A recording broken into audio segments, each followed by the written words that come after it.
अस्सलाम वालेकुम। We were discussing the IPT और लास्ट पे हमने जो एंड किया था वो ट्रीटमेंट पे था। ठीक है, तो ट्रीटमेंट आपका जो होता है ना, वो मैंने आपको ड्रग्स बताए थे, फार्माकोलॉजिकल एजेंट्स के किस तरह से आप यूज़ करते हो और किस तरह से नहीं। ठीक है, लेकिन आपके जो मेजर एम्स होते हैं ना थेरेपी के, वो ये होते हैं। ठीक है, ये आपने याद करने हैं।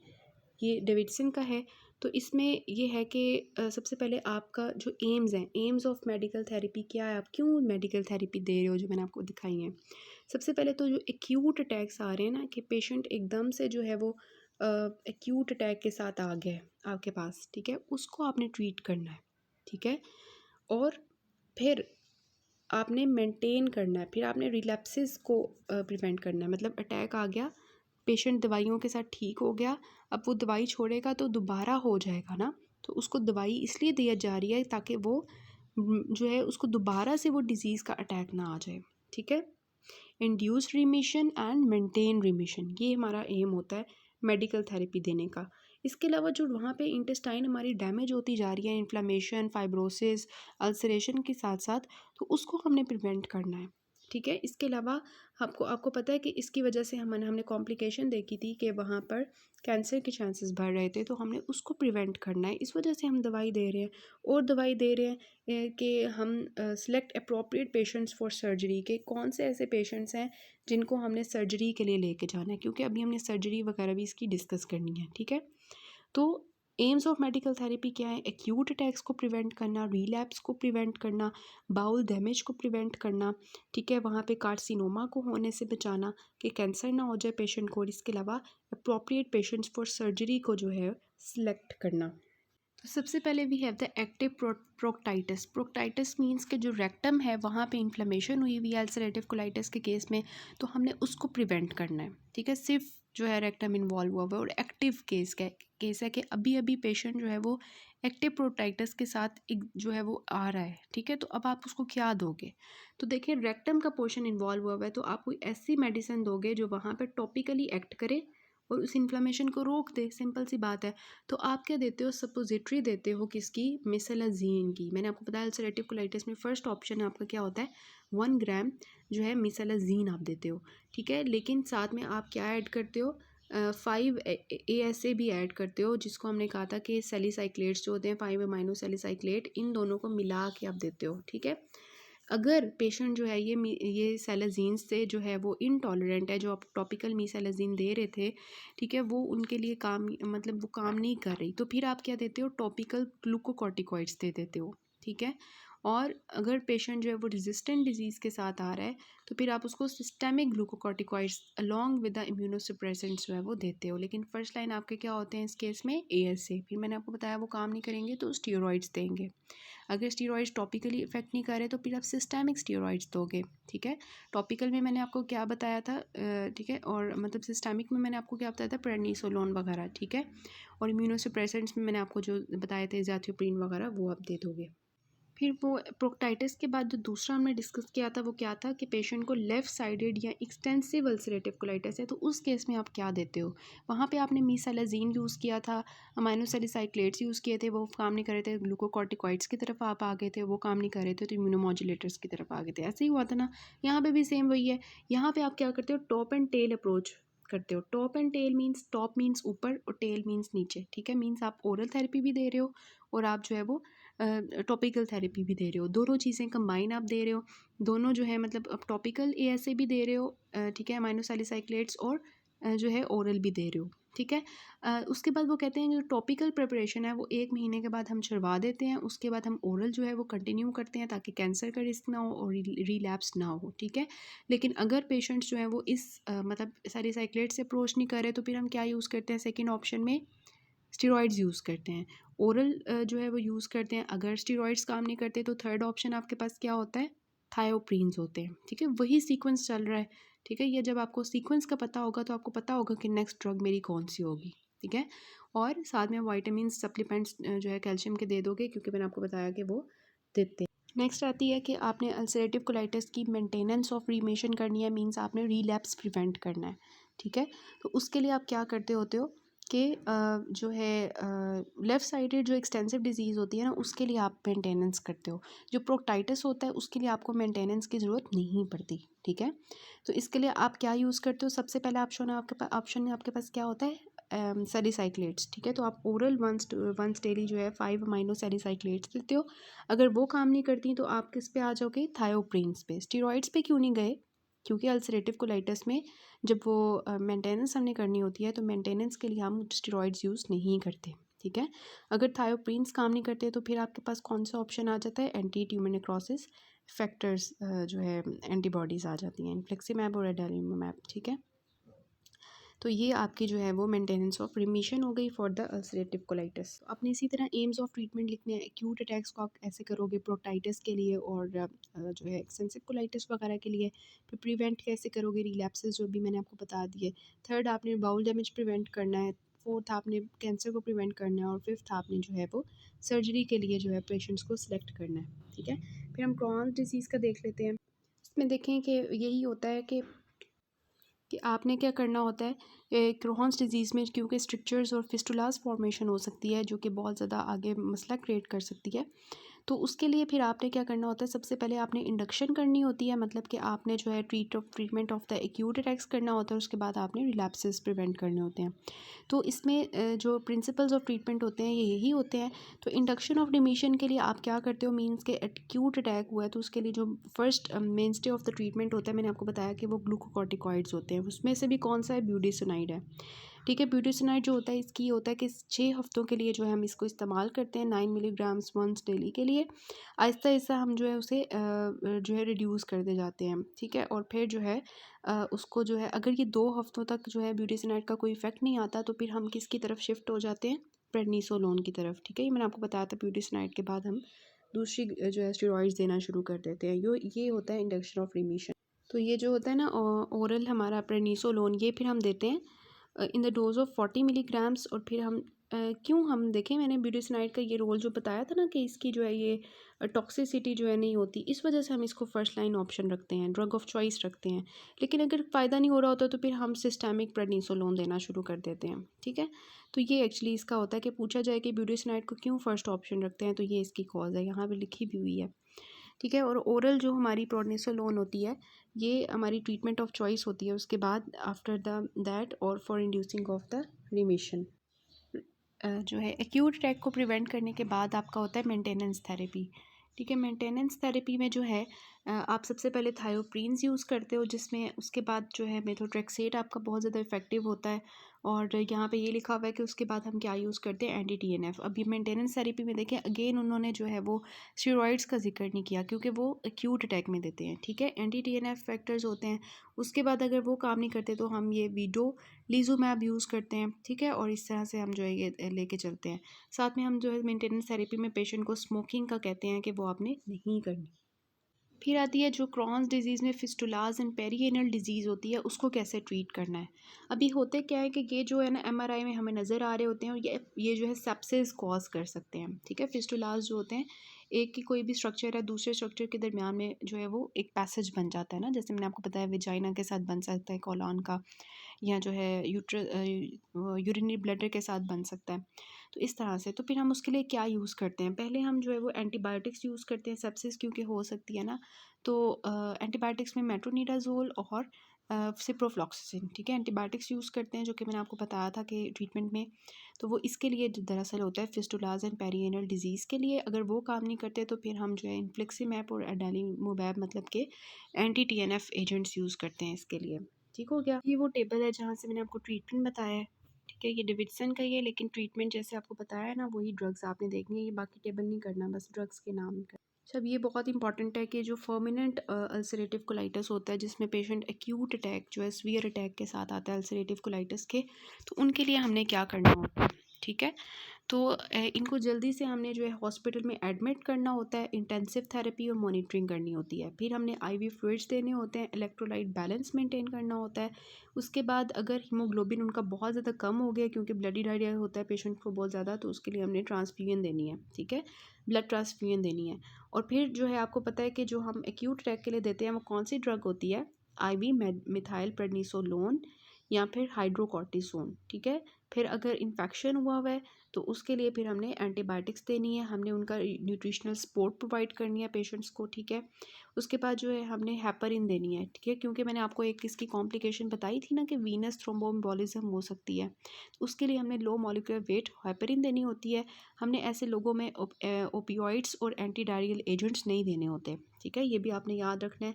और फिर आ जाता है कि हमने इन्फ्लिक्सीमैब देना होता है या साइक्लोस्पोरिन देनी होती है stable patient not responding to 3 to 5 days of glucocorticoids. तो ग्लूकोकॉर्टिकॉइड्स का जो सेकंड ऑप्शन आपके पास आता है, अगर ग्लूकोकॉर्टिकॉइड से पेशेंट नहीं ठीक हो रहा तो आप इन्फ्लिक्सीमैब मतलब कि एंटी TNF एजेंट्स जो है वो आप देना शुरू कर दोगे। तो हॉस्पिटल में एडमिट किया, जल्दी से IV फ्लूइड्स दिए, उनका न्यूट्रिशनल स्टेटस मेंटेन किया, इलेक्ट्रोलाइट बैलेंस मेंटेन किया, ट्रांसफ्यूजन्स अगर ज़रूरत है तो वो दी, ड्रग्स दी जिसमें हमने जो है स्टेरॉइड्स दिए, एंटीबायोटिक्स दिए, ठीक है, हेपरिन दिए। और इसके साथ साथ अगर वो काम नहीं कर रहे तो हमने इन्फ्लिक्सीमैब दे दिया, एंटी TNF एजेंट्स, ओपियोइड्स और एंटी डायरियल एजेंट्स हमने अवॉइड कर दिए।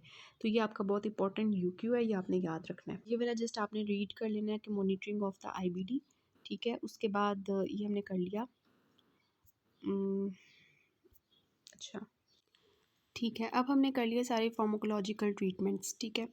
Now we are going to discuss about कि अगर जो है पेशेंट आपके पास आ जाता है कि अब हमने सर्जरी किन लोगों की करनी है, ठीक है। तो ये आपने टेबल जो है डेविडसन का देखना है कि जो पेशेंट्स जो है अल्सरेटिव कोलाइटिस या इसके साथ रह रहे हैं और उनकी इम्पेयर्ड क्वालिटी ऑफ लाइफ है कि उनकी ऑक्यूपेशन या एजुकेशन लॉस हो गई है, उनकी फैमिली लाइफ डिस्टर्ब हो गई है, तो उनके लिए हमने जो है ये सर्जरी प्लान करनी है, ठीक है।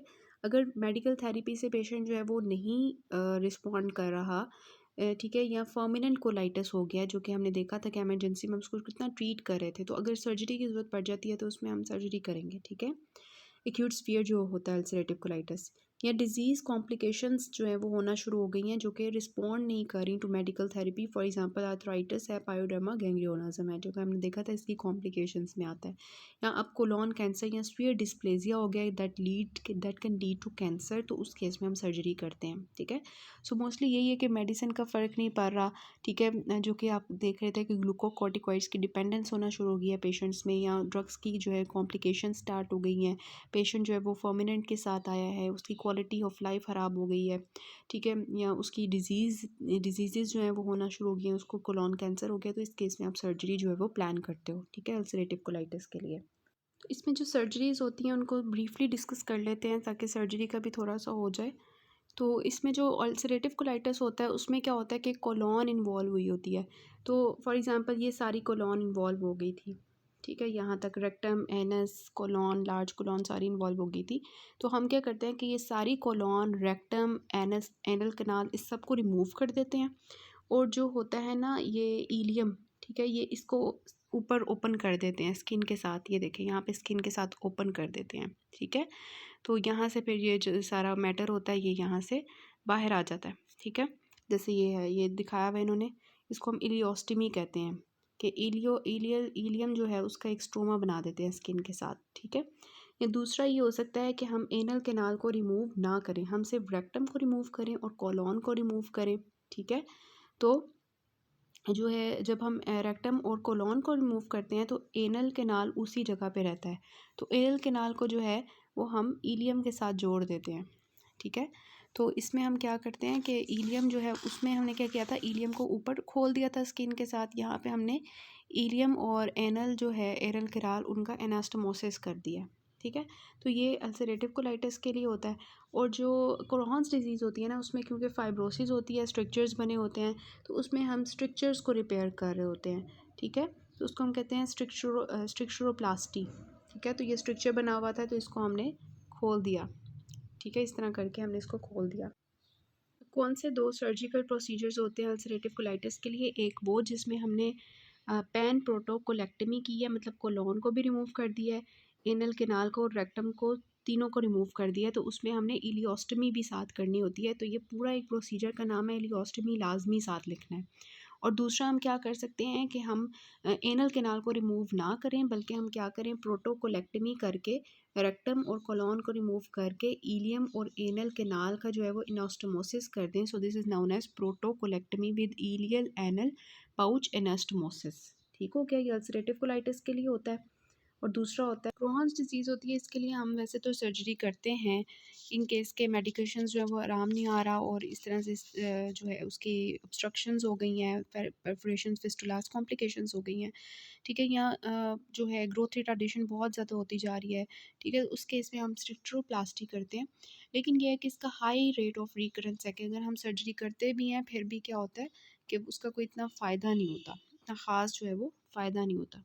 तो ये क्रॉन्स डिजीज़ की देखें सिग्मोइडोस्कोपी के थ्रू हमने अल्सरेटिव कोलाइटिस को अंदर से देख रहे हैं, ठीक है, जिसमें हमें जो है वो म्यूकोसा जो है बहुत ज़्यादा रेड नज़र आ रहा है और ब्लीडिंग पॉइंट्स नज़र आ रहे हैं, ठीक है। ये आपने डीडीज़ याद कर लेने हैं क्रॉन्स डिजीज़ के कि कौन कौन से हो सकते हैं। कोई कार्सिनोमा हो सकता है, सीकल कार्सिनोमा, हम समझ सकते हैं कि वो क्रॉन्स है, बल्कि वहाँ पे सीकल कार्सिनोमा है, अपेंडिक्स एब्सिस हो सकती है, इन्फेक्शन हो सकता है, मेसेंटेरिक एडिनाइटिस हो सकता है, पीआईडी हो सकती है, लिम्फोमा हो सकता है। तो ये जो है आपने टेबल जो है कर लेना है, ठीक है। और फिर ये वाला टेबल भी कर लेना है conditions which mimic the ulcerative colitis और क्रॉन्स डिजीज़। तो इन्फेक्टिव है, नॉन इन्फेक्टिव है। इन्फेक्टिव में बैक्टीरियल, वायरल, प्रोटोजोल हैं, और नॉन इन्फेक्टिव में जो है ये वाले सारे हो जाते हैं, ischaemic colitis, collagenous colitis, NSAIDs और diverticulitis, radiation proctitis, Behcet disease and colonic carcinoma. तो ये टेबल आपने एक दफ़ा देख लेना है। फिर ये बेरियम जो है स्टडीज़ दिखाई हुई हैं जिसमें हम क्रॉन्स डिजीज़ को देख रहे हैं, ठीक है। और ये देखें क्रॉन्स डिजीज़ में होता क्या है, ये इस तरह से अपीयरेंस आती है कि ये हमारी फाइब्रोसिस हुई होती है एक जगह पे और फिर नॉर्मल होता है, स्किप लियंस होती है ना, फिर फाइब्रोसिस होती हैं, फिर नॉर्मल होता है, इस तरह से करके। तो ये देखिए यहाँ पे फाइब्रोसिस हुई हुई है, फिर ये नॉर्मल है ल्यूमेन, फिर ये फाइब्रोसिस हुई हुई है, फिर नॉर्मल ल्यूमेन है।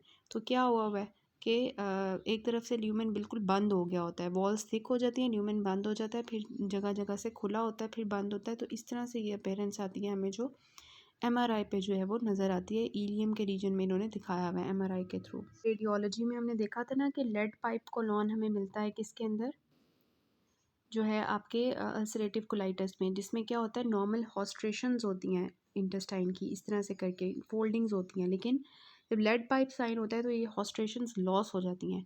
तो ए हॉस्ट्रल अपीयरेंस होता है कोलोन का, ठीक है, classically with the chronic ulcerative colitis. और ये स्ट्रिंग साइन होता है क्रॉन्स डिजीज़ में, क्योंकि मैंने आपको बताया ल्यूमेन बहुत ज़्यादा नैरो हो जाता है ड्यू टू फाइब्रोसिस। तो ये string sign in the Crohn's होता है, और अल्सरेटिव कोलाइटिस में लेड पाइप साइन होता है। सो ये सिनेरियोज डिस्कस कर लें कि 36 ईयर्स ओल्ड मेल है और 10 ईयर्स से उसको diarrhoea, abdominal pain, weight loss, recurrent bleeding in stools है, और उसको राइट यूरिटेरिक कॉलिक है, ठीक है। तो स्टोन्स उसको नज़र आए हैं, तो डायग्नोसिस जो है वो क्या होगा इसका, क्रॉन्स डिजीज़, ठीक है। स्टोन्स जो होते हैं वो प्रोबेबली इसमें ही बनते हैं, ऑक्सलेट स्टोन्स। तो कौन से स्टोन्स बनते हैं, रीनल स्टोन्स, ऑक्सलेट स्टोन्स बनते हैं। एब्डोमिनल कॉम्प्लिकेशंस आपने बतानी है, जो कि आपको पता है फिस्टुलास स्ट्रक्चर्स बन सकते हैं, इंट्रा एब्डोमिनल एब्सेस बन सकती है, एब्डोमिनल आपने जो है ना बताने हैं, ठीक है। इंटेस्टाइनल ऑब्स्ट्रक्शन हो सकती है, ये सब कुछ। अल्सरेटिव कोलाइटिस का इन्होंने आंसर लिखा हुआ है, क्लिनिकल फीचर्स ऊपर लिखे हुए हैं जो हमने डिस्कस किए, इन्वेस्टिगेशंस उन्होंने लिखे हुए हैं, जो मैंने आपको 10 इन्वेस्टिगेशंस बताई है ना, आपने उसमें वो लिखनी है। इसके डीडीज़ लिखे हुए हैं, डीडीज़ वो जो मैंने आपको टेबल बताया था ना, वो लिखना है इसमें, ठीक है। और उसके बाद जो है इमरजेंसी मैनेजमेंट मैंने आपको बताया था कि किस तरह से आपने, ये एम्स हैं आपके, वो आपने लिखे। उसके बाद एमरजेंसी ट्रीटमेंट जो है वो हमने देखा था कि किस तरह से करना है, ठीक है। परमानेंट जो होता है केस, इन्वेस्टिगेशंस लिखी हुई हैं। फिर इसके अलावा मैनेजमेंट है ना, तो मैनेजमेंट में आप सारा लिखोगे, इन्वेस्टिगेशंस, ट्रीटमेंट जो होता है वो मैंने आपको बता दिया था कि किस तरह से करना है, और उस तरह से ना सारा। अच्छा, उसके बाद ये वाला आता है कि माइल्ड है, स्पीयर है, और स्पीयर विद सिस्टमिक है, मेंटेन रिमिशन। ये इन्होंने इस तरह इकट्ठे करके लिखा हुआ है, जो मैंने आपको बताया उस तरह से आप लिख सकते हो। कॉम्प्लिकेशंस इन्होंने पूछी हुई हैं, तो कॉम्प्लिकेशंस आपने लिख देनी है कि कौन कौन सी जो है ये होती हैं अल्सरेटिव कोलाइटिस में, ठीक है। इसी तरह ये क्रॉन्स का है कि माउथ अल्सर्स के साथ पेशेंट आ रहा है, डिफ़िकल्ट टू फ्लश है। फ्लश इसलिए नहीं, फ्लशिंग जो है वो स्टूल्स इसलिए नहीं फ्लश होते क्योंकि फ़ैट होती है ना, मैल एब्जॉर्प्शन हो जाती है, तो उसकी वजह से नहीं फ्लश होते। फ़ैट जो है वो स्टूल्स में आ रहे होते हैं, तो उस वजह से वो फ्लश जो है वो ईजीली नहीं होता। तो क्रॉन्स डिजीज़ होगा, इसकी इन्वेस्टिगेशंस जो है वो जो मैंने आपको बताई थी वो आपने लिखनी है, लेकिन इमीडिएट इन्वेस्टिगेशंस में आप जो है सिग्मोइडोस्कोपी और कोलोनोस्कोपी जो है वो सबसे पहले करोगे, ठीक है। और ब्लड कल्चर जो CBC ये सब कुछ कर लोगे। ट्रीटमेंट स्टेप्स जो है इन्होंने लिखे हुए हैं कि किस तरह से आप करोगे, इन्वेस्टिगेशंस क्या करोगे। तो वो वही होंगी जो मैंने आपको हमने अभी देखी हैं, ठीक है।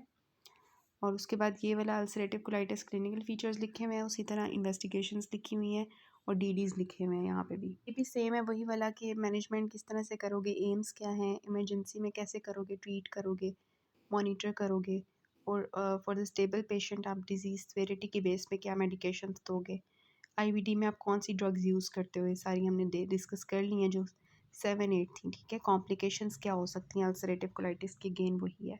इसके अलावा एक दो पॉइंट्स नोट कर लें कि जो सल्फासेलेज़िन होती है ना, वो एक्चुअली रैश कॉज करती है और ड्रग इंड्यूस्ड हेमोलिसिस होती है, तो उसको जो है और रीनल इंटरस्टिशियल नेफ्राइटिस कॉज कर सकती है। तो इसके डिफरेंट जो है वो एक्चुअली साइड इफ़ेक्ट्स होते हैं, जिसकी वजह से हम मीसेलामीन जो होती है, मीसेलाजीन जो होती है, उसको हम प्रेफर करते हैं, ठीक हो गया।